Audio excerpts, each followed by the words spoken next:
이혼 숙녀 캠프라는 방송이 있습니다.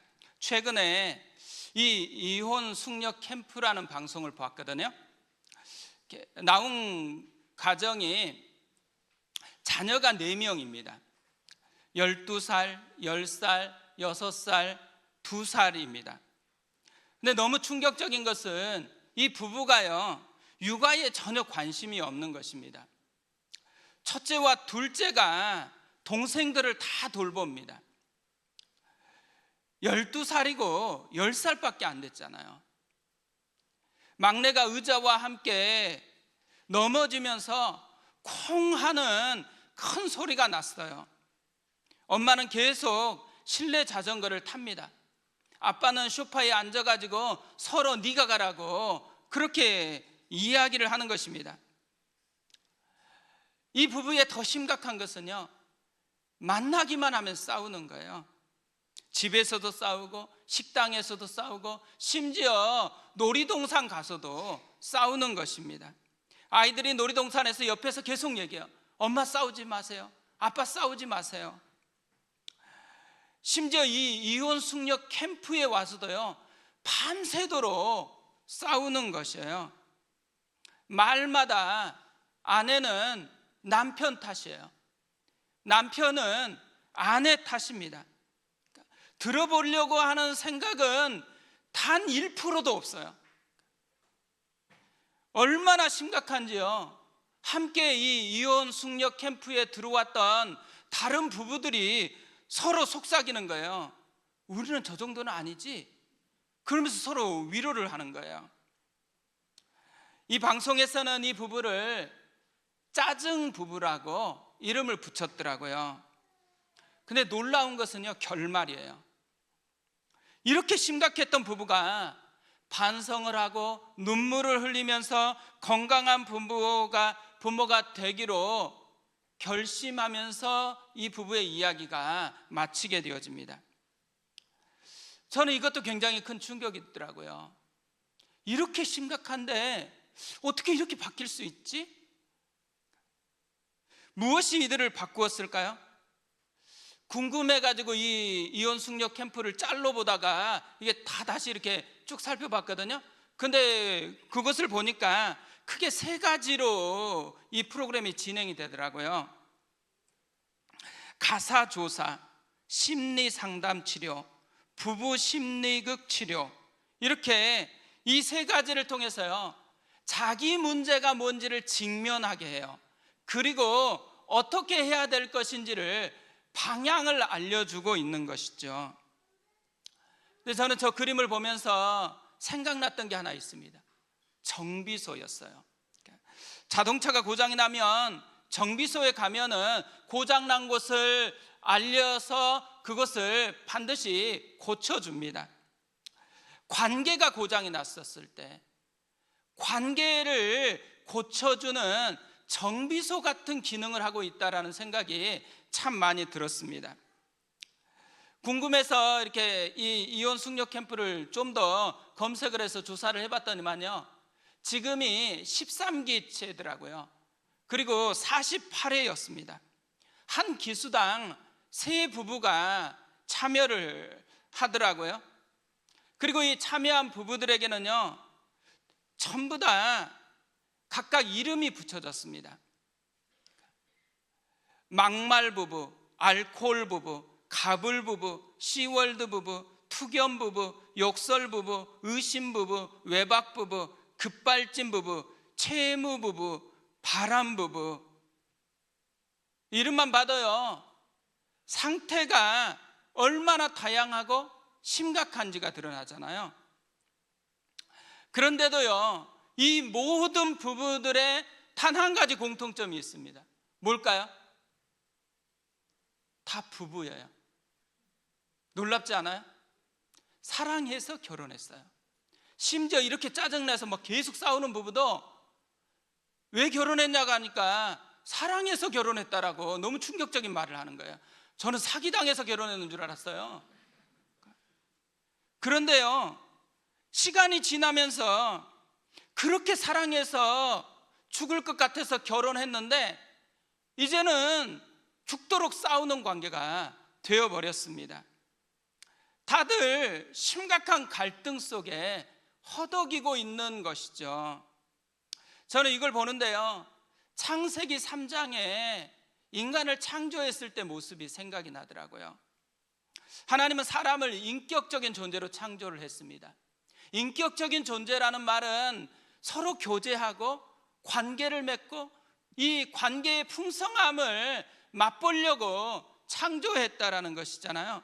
그래서 실제로 하나님도 에덴 동산에 찾아와서 계속해서 사람들과 교제를 했습니다. 그런데 인간이 범죄한 후에요, 관계에 심각한 변화가 생깁니다. 창세기 3장 8절에 이렇게 되어 있습니다. 그들이 그날 바람이 불 때 동산에 거니시는 여호와 하나님의 소리를 듣고 아담과 그의 아내가 여호와 하나님의 낯을 피하여 동산 나무 사이에 숨은지라. 하나님을 피해서 숨었대요. 관계가 깨졌다라는 거죠. 그래서 하나님이 아담에게 이렇게 물어요. 아담아, 네가 어디 있느냐? 아담이 이렇게 대답합니다. 내가 동산에서 하나님의 소리를 듣고 내가 벗었으므로 두려워하여 숨었나이다. 하나님이 또 물어요. 누가 너의 벗었음을 내게 알렸느냐? 내가 내게 먹지 말라 명한 그 나무 열매를 네가 먹었느냐? 이때 아담이 이렇게 대답을 합니다. 하나님이 주셔서 나와 함께 있게 하신 여자, 그가 그 나무 열매를 내게 주므로 내가 먹었나이다. 무슨 말이에요? 다 아내 탓이래요. 자기 살자고 지금 아내를 팔아 넘기고 있는 거잖아요. 아담이 범죄하기 전까지만 해도요, 아담은 아내 하와를 보면서 감격해서 이렇게 고백을 했어요.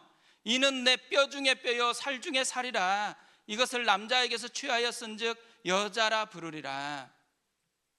지금 마치 아담하고 하와가 대판 싸우다가 들킨 것 같잖아요.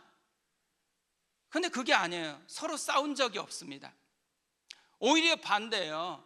둘이 마음을 합해가지고 하나님께 죄를 범했을 뿐이에요. 그런데 이 죄의 결과가 엄청난 것을 만들어냈습니다. 관계를 완전히 망가뜨려 버렸어요. 먼저는 하나님과의 관계를 망가뜨려 버렸습니다. 그래서 피해서 숨었어요. 그뿐 아니에요. 더 무서운 거, 서로의 관계를 망가뜨려 버렸어요. 그렇게 감격했던 관계가 탓하는 그런 관계로 바꾸어 버렸습니다.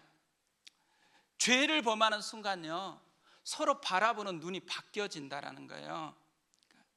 자기 중심으로만 바라보기 시작하게 된다라는 것이죠. 이때부터 모든 인간은 깨진 관계 속에서 살아가는 존재가 되어버렸습니다. 이때부터 모든 인간은요, 건강한 관계를 맺으려면은 반드시 정비를 받아야만 되는 그런 존재가 되어버렸다라는 거죠. 오늘 말씀은 배경을 조금 먼저 아는 것이 필요한데요, 느부갓네살 왕이 하룻밤 꿈을 꾸었습니다. 예사롭지 않는 특별한 꿈인 거예요. 그때부터 번민이 일어나서 도저히 잠이 오지 않는 것입니다. 그래서 박수, 술객, 점쟁이, 갈대아 술사를 모두 부릅니다. 갈대아 술사들이 꿈을 알려주면 해석해 주겠다라고 얘기를 해요. 그러자 왕이 다니엘서 2장 5절 6절에서 이렇게 답을 합니다. 왕이 갈대아인들에게 대답하여 이르되 내가 명령을 내렸나니 너희가 만일 꿈과 그 해석을 내게 알게 하지 아니하면 너희 몸을 쪼갤 것이며 너희의 집을 거름더미로 만들 것이요 너희가 만일 꿈과 그 해석을 보이면 너희가 선물과 상과 큰 영광을 내게서 얻으리라. 그런즉 꿈과 그 해석을 내게 보이라 하니, 갈대아 술사들이요, 왕에게 다시 꿈만 알려주면 해석해 드리겠다고 얘기를 해요. 하지만 왕은 계속해서 꿈과 그 해석을 동시에 알려달라고 우기는 것이에요. 그러자 갈대아 술사들이 이 무서운 왕에게 따져요. 세상에는 꿈과 해석을 동시에 말할 사람은 한 사람도 없다라는 거예요. 어떤 왕이라도 이렇게 꿈과 해석을 동시에 요구하는 왕이 한 명도 없었대요. 왜냐하면 신들 외에는 그것을 보일 자가 없기 때문인 거죠. 왕이 이 말 듣고 열받았습니다. 그래서 바벨론의 모든 지혜자들을 다 죽이라고 명령을 했어요. 그런데 이 모든 지혜자들 속에 다니엘과 그 친구들이 속해 있었습니다. 다니엘이요, 분위기가 이상한 것을 감지를 했어요. 그래서 왕의 근위대장 아리옥을 찾아가서 물어요. 그러자 아리옥이 그 상황을 자세히 알려주었습니다. 다니엘이 왕에게 들어가서 시간을 주시면 왕에게 해석해 드리겠다라고 말씀을 합니다. 그리고 나서 다니엘이 한 행동이 오늘 말씀에 나오는 거예요. 집으로 가서 친구들에게 알리고 기도를 부탁하는 내용이죠. 17절에 이렇게 되어 있습니다. 이에 다니엘이 자기 집으로 돌아가서 그 친구 하나냐와 미사엘과 아사랴에게 그 일을 알리고,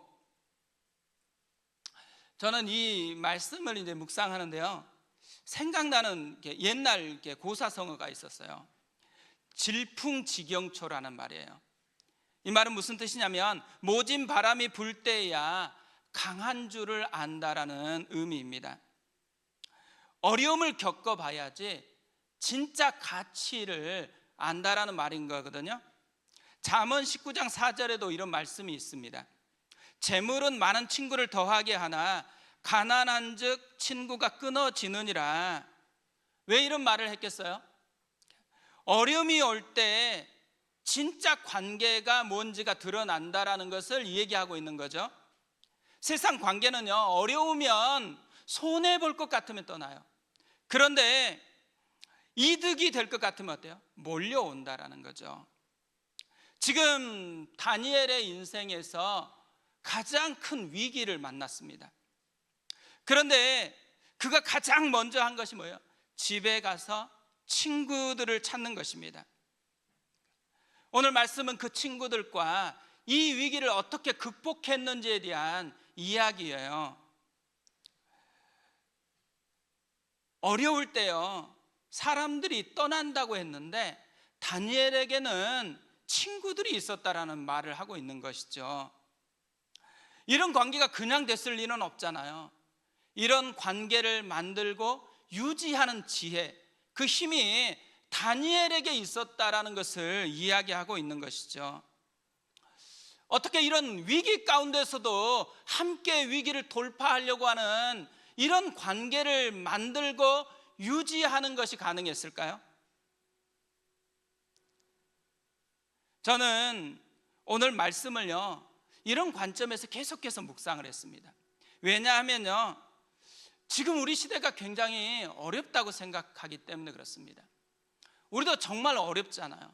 이런 어려운 시기를 살아갈 때 홀로 살아간다, 얼마나 힘들겠어요.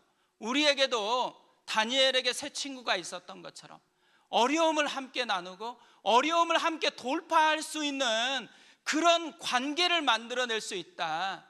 그러면 얼마나 좋겠어요. 그래서 특별히 이 말씀이 더 이렇게 많이 이 관점으로 묵상이 되는 것입니다.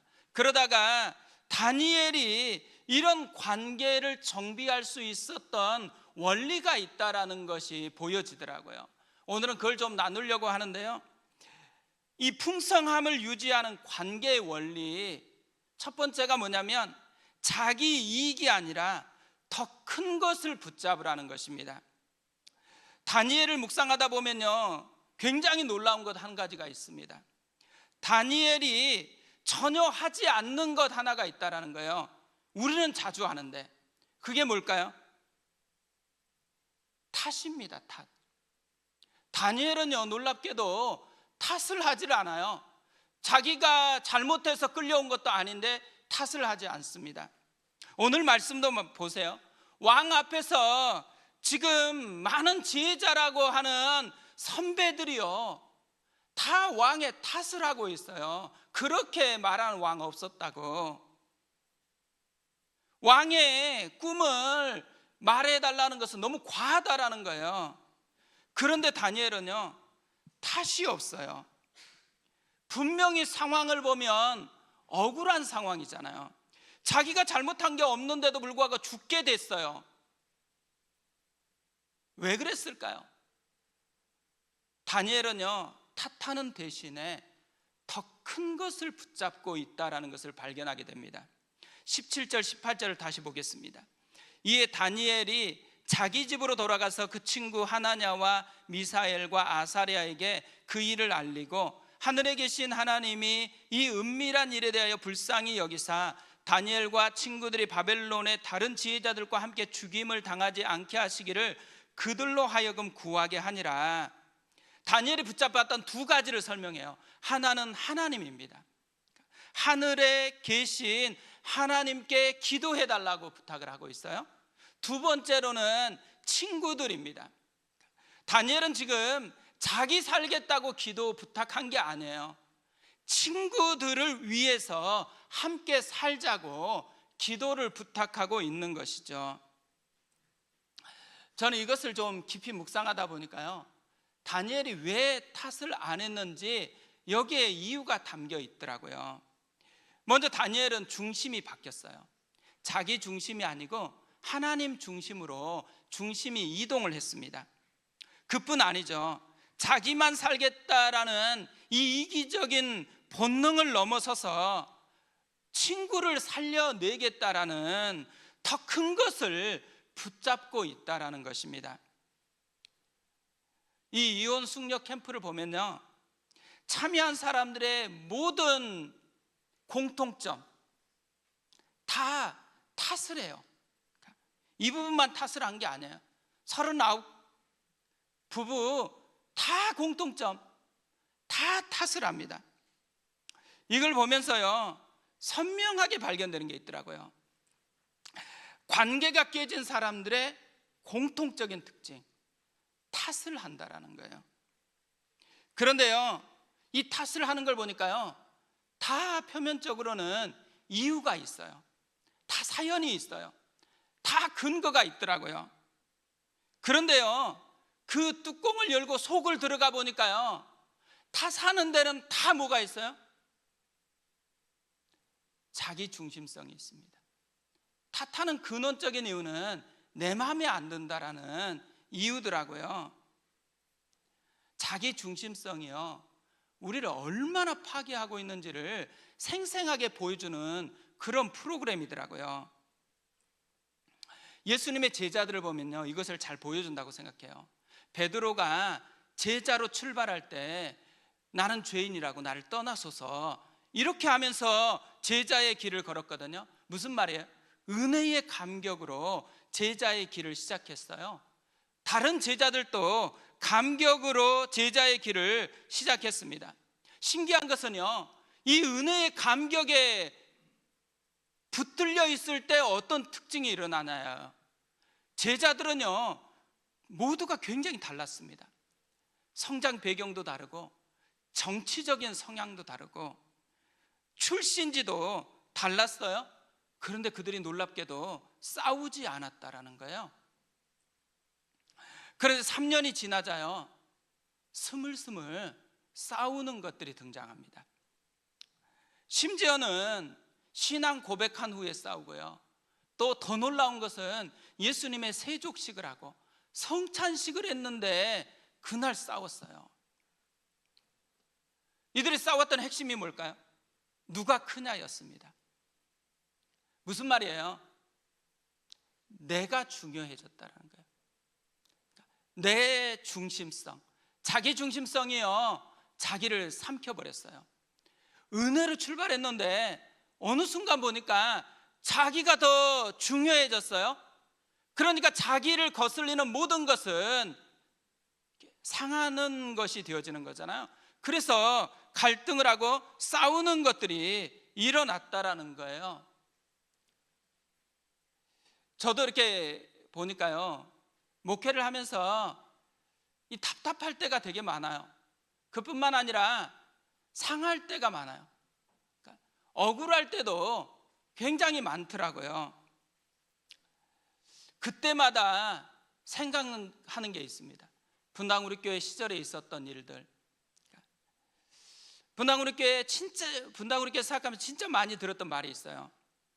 교육자들이 억울하다고 이렇게 이야기를 하면 이찬수 목사님이 종종 하셨던 정말 명쾌한 답이 있습니다. 사례비에 다 포함되어 있다. 이거보다 더 놀라운 표현이 없는 것 같아요. 사례비에 다 포함되어 있대요. 그러니까 목사는 탓할 이유가 없어요. 사례비에 다 포함되어 있어요. 성도님들은 사례를 안 받았으니까 어떡한데요? 그런데 또 하나 기억하는 게 있어요. 이찬수 목사님이 한창 이 괴롭힘을 많이 당했잖아요. 그때 이제 고발하겠다고 했는데 어머님이 그때 하신 말씀이에요. 오래돼가지고 제가 명확한 말을 전하는 게 좋겠다고 생각해가지고 검색을 하려고 하다가 이제 핸드폰 AI한테 이찬수 목사님이 어머니에게 하신 말씀 좀 찾아달라고 얘기를 했어요. 그랬더니 이렇게 대답을 하는 거예요. 죄송합니다. 이찬수 목사님의 어머님이 하신 구체적인 말씀을 제가 알려드리는 것은 어렵습니다. 이찬수 목사님의 어머님이 하신 말씀이라면 이찬수 목사님이 직접 말씀하셨거나 관련된 상황에서 특정 주제로 말씀하셨을 것입니다. 더 구체적인 정보를 원하시면 이찬수 목사님에게 직접 문의하거나 관련 자료를 찾아보시는 것을 추천드립니다. 너무 놀라운 말을 하더라고요. 그래서 할 수 없이 제가 다 찾아봤어요. 그랬더니만 그때 이야기를 목사님 하신 그 설교를 이제 다시 들었거든요. 이렇게 말씀을 하셨어요. 목사에게 무슨 명예가 있다고 명예훼손이냐. 그러니까 억울하다고 생각이 들 때마다요, 자꾸 되새겨 봐야 돼요.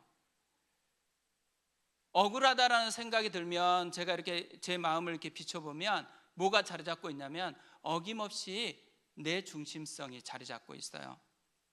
은밀하게 나를 위하고 있는 마음이 가장 큰 마음으로 작동하고 있더라고요.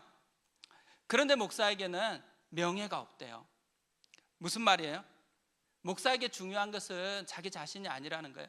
하나님이고 영혼들이 훨씬 중요하다라는 거죠. 목사는 자기 자신보다는 더 큰 것을 붙잡아야 된다, 이걸 이야기하고 있는 거잖아요. 저도 이 말씀의 도움을 정말 많이 받았습니다. 그래서 이렇게 제가 도움 받았을 때 이렇게 생각해 보니까요, 신기한 것 한 가지가 발견되더라고요. 더 큰 것을 진짜로 붙잡는 순간요, 내 마음의 변화가 일어난다는 거예요. 그렇게 탓했는데 탓한 게 사라집니다. 관계 정비가 분명하게 일어나더라고요. 우리도요, 다니엘에게서 이것을 배워야 됩니다. 관계가 꼬인다고 생각할 때 우리가 반드시 정비해야 되는 게 있어요. 내 중심에 뭐가 나를 붙들고 있는지 중심 이동이 일어나야 된다라는 거죠. 그리고 더 큰 것을 붙들 수 있는 지혜가 작동해야 된다라는 거죠.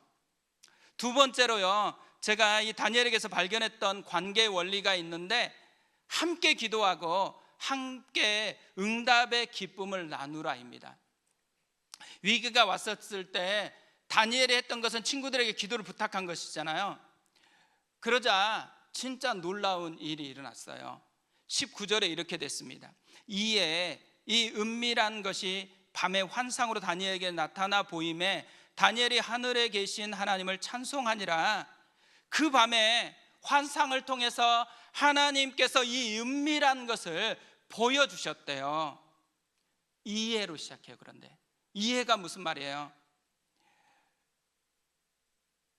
다니엘과 세 친구가 기도한 그 후에 이 일이 일어났다라는 것이죠. 기도하자마자 놀라운 일이 일어났다라는 것입니다. 기도하자마자 하나님이 역사하기 시작했대요. 그래서 그 밤에 억울했던 상황이 찬송거리로 바뀌어버렸습니다.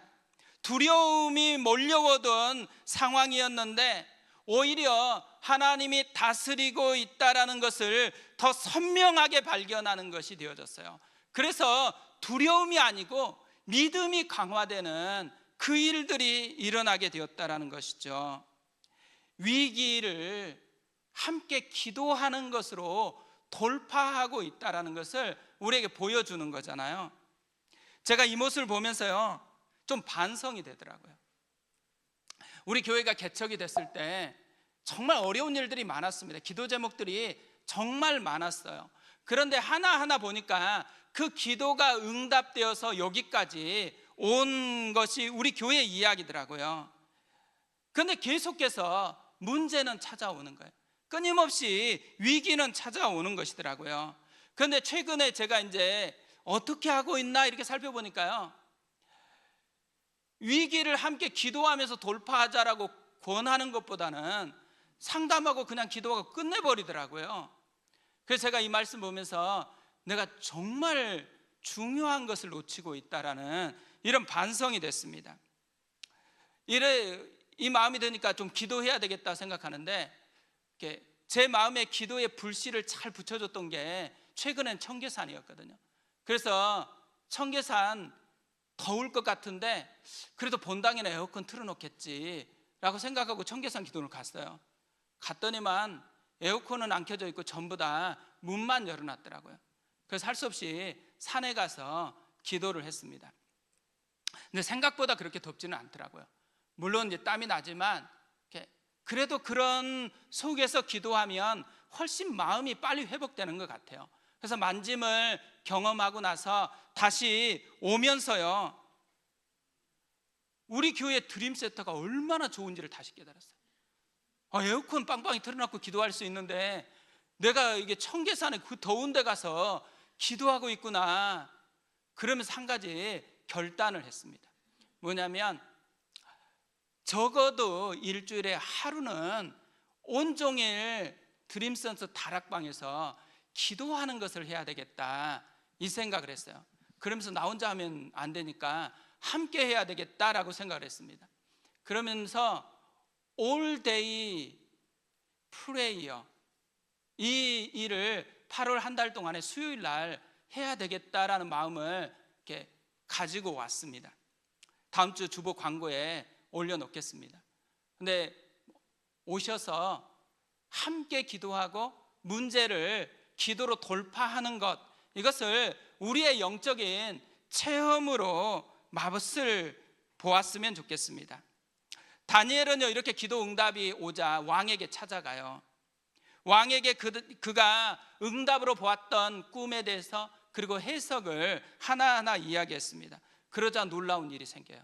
이방인 왕인데 이 느부갓네살 왕이 다니엘에게 절하고 예물과 향품을 주는 거예요. 그뿐만 아니에요. 이 왕이 하나님을 찬양하기 시작합니다.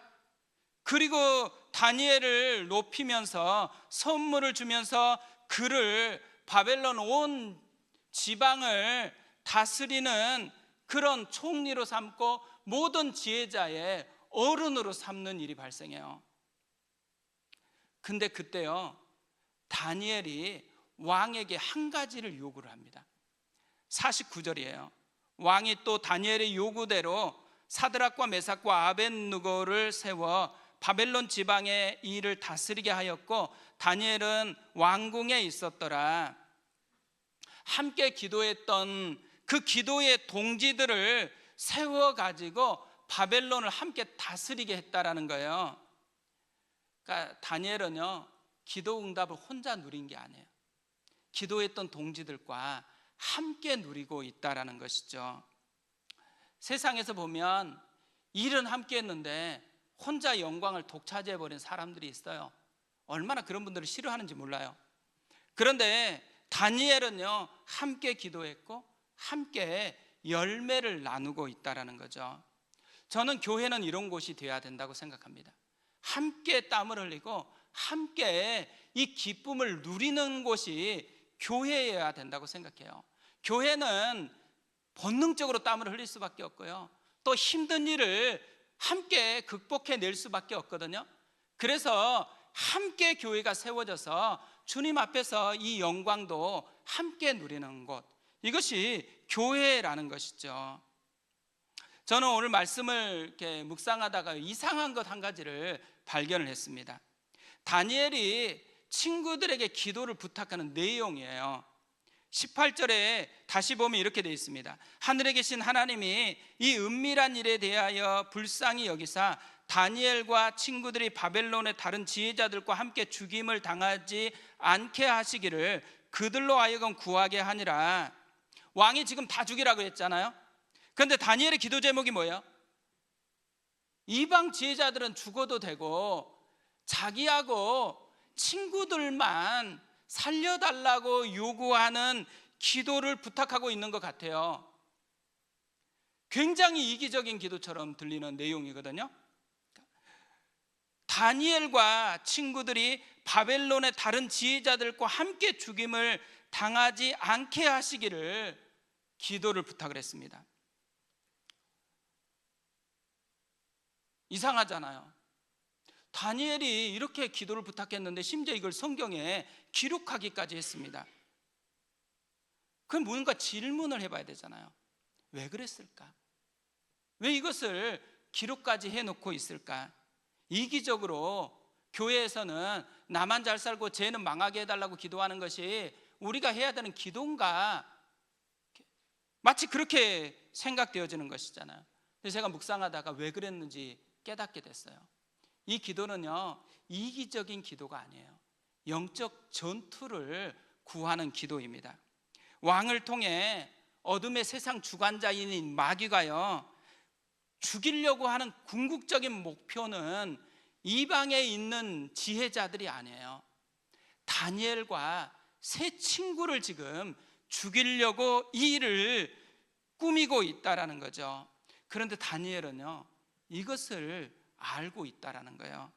그래서 이기적인 기도를 부탁한 것이 아니고 영적 싸움을 해달라고 기도를 부탁한 거예요. 목숨 걸고 지금 우리가 싸워야 될 때가 됐다라고 부탁하고 있는 것이죠.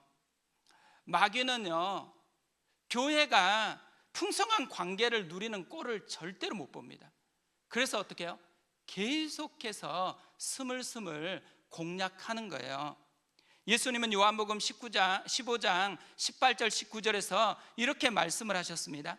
세상이 너희를 미워하면 너희보다 먼저 나를 미워한 줄을 알라. 너희가 세상에 속하였으면 세상이 자기의 것을 사랑할 것이나 너희는 세상에 속한 자가 아니요 도리어 내가 너희를 세상에서 택하였기 때문에 세상이 너희를 미워하느니라. 뭘 얘기하는 거예요? 세상의 공동체와 교회 공동체는 다르다라는 거예요. 교회 공동체는 할 수만 있으면 마귀가 공격하는 그런 공동체라는 것이죠. 교회에서 보면요, 계속해서 끊임없는 관계 갈등이 일어나는 것을 보게 되어집니다. 왜 그러겠어요? 마귀가 계속 공격하고 있다라는 증거인 거죠. 처음 시작할 때 그렇게 좋은 관계였는데 어느 순간 자그마한 금이 생긴 거예요. 그리고 그 금을 통해서 점점 무너지는 현상이 생기죠. 그렇다고 생각해 보세요. 이 두 사람이 원래 옛날보다 지금이 더 악해졌나요? 그렇지 않아요. 원래의 모습이었어요. 그런데요, 하나님이 다스릴 때, 하나님의 은혜가 있을 때는 좋게 보였어요. 그런데 하나님의 은혜가 싹 빠지고 그 자리에 자기가 들어가는 순간, 어느 순간에 이 마귀가 관계를 깨는 도구로 사용하게 되어져 버린다라는 거죠. 그래서 탓하는 자리로 자꾸만 우리를 끌고 가고 있다라는 거죠. 우리가요, 자꾸 내 마음속에 탓하는 마음이 든다, 뭔가 좀 불편함이 생기고 자꾸 이게 불평이 생긴다, 방치하면 안 돼요. 왜 그래요? 내가 하나님이 주인 돼서 그 은혜를 누리고 살아가야 되는데 지금 마귀에게 나에게 이 내 자리를 다 내줘 버렸다라는 증거이기 때문에 그런 것이죠. 사단이 끊임없이 우리를 장난질을 통해서 무너뜨리려고 합니다. 왜 자꾸 이렇게 사단이 우리를 건드리겠어요? 우리가 약해 보여서 그럴까요? 저는 그렇다고 생각하지 않아요. 제가 보기에는요, 사단이 너무 하나님이 너무 기대한다고 생각하기 때문에 그런 거죠. 다니엘과 세 친구를 무너뜨리려고 했었던 진짜 중요한 이유가 어디에 있어요? 이 다니엘과 세 친구가 너무 중요하다고 하나님께서 여기기 때문에 그런 것이죠. 하나님 나라의 국가대표 선수, 이 모습이 다니엘과 세 친구의 모습이었고 우리의 모습이라는 거예요. 그렇기 때문에 우리를 자꾸만 건드려서 무너뜨리려고 한다라는 거죠. 그러니까 위기는 기회라는 말이 있잖아요. 우리가 이런 위기를 경험하고 있다 그러면 진짜 놀라운 기회 앞에 서 있는 것입니다. 하나님의 영광을 선포할 수 있는 엄청난 기회 앞에 서 있는 것이죠. 그렇기 때문에 우리도 다니엘처럼 했으면 좋겠습니다. 자기보다 더 큰 것을 붙들어야 돼요. 하나님을 붙들어야 됩니다. 뿐만 아니라 함께 기도하고 함께 돌파해야 돼요. 그리고 그 영광을 함께 누리고 나누는 그런 공동체로 나아가야 된다는 거죠. 그래서 우리도 위기가 찾아왔지만 다니엘과 세 친구가 실패 이야기로 끝마치지 않고 승리 이야기로 끝마친 것처럼 우리의 삶이 승리 이야기로 하나님께 드려지는 삶 되어졌으면 좋겠습니다. 우리 그 마음을 가지고 찬양하고 기도하겠습니다.